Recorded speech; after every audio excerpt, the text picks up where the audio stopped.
daily lives, we face many natural disasters, and because of that, many lives has been lost, and our livelihoods to support our family has been destroyed by the disaster. With the help of strategies for mitigating and coping with hazards, we will know how to create a plan on how to reduce the impact of the hazards and to be prepared in any emergency to effectively respond. I want to offer a mellow strategy that places a strong emphasis on cooperating and togetherness in order to handle the crucial issue of reducing and dealing with rise in our society. It is no secret that the number of natural and man-made threats our globe is rising, from horror news and floods to cyber attack and civil upheaval.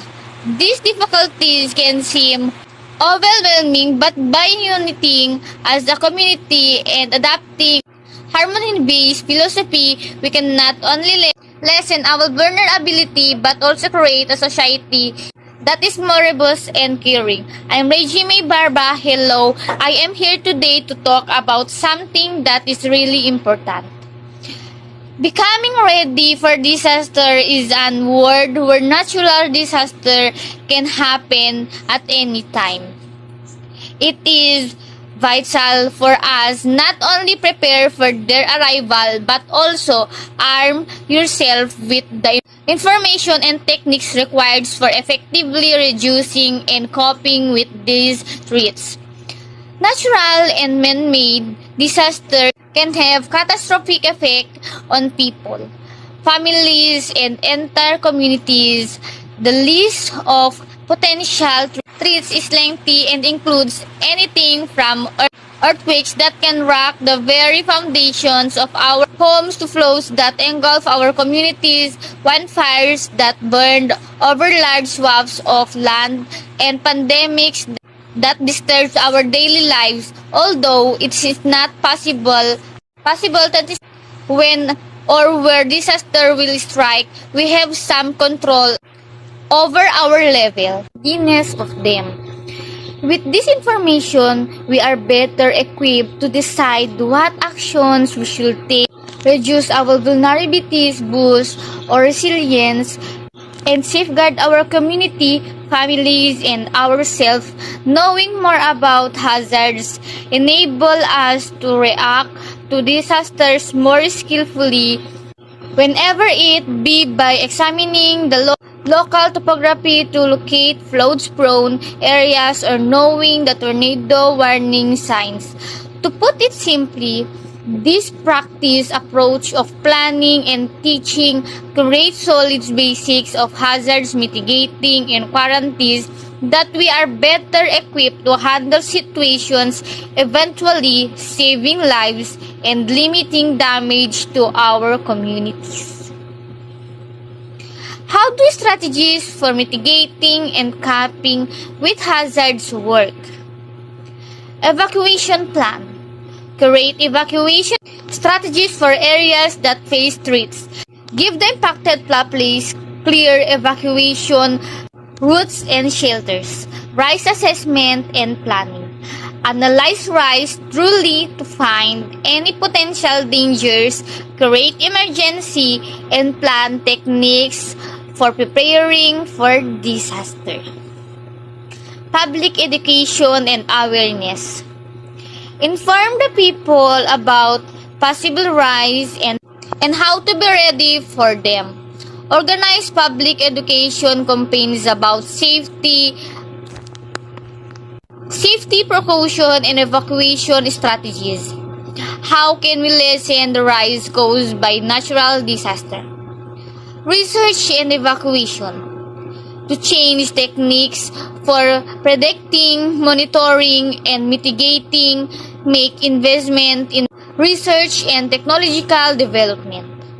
Develop new building materials and construction techniques that are disaster resistant. Climate change. Mitigating reduce greenhouse gas emissions to address the underlying factors contribute to climate-related catastrophic disasters, create adaptation plans for the changing climate trends, emergency preparedness and response, create localized, regional, and national emergency response strategies. Regular drills and exercise are done, while emergency personnel are being trained. What are the possible hazards that may happen? Natural occurrences or processes that have the potential to harm, damage, or have a negative impact on human life, property, or the environment are referred to as natural hazards, such as geological, meteorological, hydrological, or climatological variables are frequently the cause of these dangers. Natural hazards include occurrences like earthquakes, hurricanes, floods, wildfires, volcanic eruptions, tsunami, tornadoes, landslides, droughts, and extreme weather conditions. Natural hazards can vary greatly in terms of their intensity, frequency, and impact. In order to safeguard communities and lessen the potential damage brought on by these events, managing and reducing the risk associated with natural hazards is a crucial component of disaster preparedness and resilience building. The social and emotional well-being of our people is taken into account together with the physical aspects of hazards reduction in harmony-based approach. We must first make investments in reliability infrastructures and building methods that are disaster resistant in order to reduce hazards.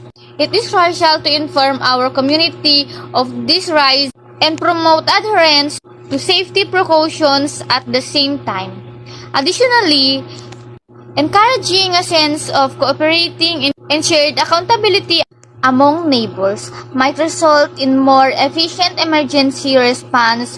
Prioritizing mental health supports is equally important because disaster can have a negative impact on our physiological health. It promotes resilience, environmental consciousness, and social cohesion as integral parts of a comprehensive strategy to tackle hazard effectively. The harmony approach to mitigating and coping with hazards in the community seeks or create a balanced, inclusive, and sustainable framework that takes into account various aspects of community life. We must adopt a harmony strategy that draws on our community's assets and resources to address the pressing needs for method. As we set out on this journey, it's important to keep in mind that the difficulties presented by dangers are complex and frequently go beyond what is possible of an individual.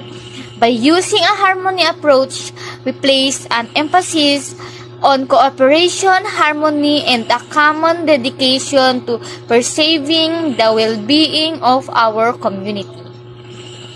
We can develop complete solutions that not only lower the risk associated with hazards but also improve our capacity to respond effectively when they occur by collaborating across multiple sectors including government, corporation, community, organization, and individuals. Harmony approach attempts to improve our quality of life and develop our communities' ties as well as minimize hazards. By adopting an all-encompassing approach, we foster a sense of cohesion, readiness, and adaptability. Hazards may put on fortunes to the test, but because of our dedication to harmony, we came out stronger and more able to handle any difficulties that may arise.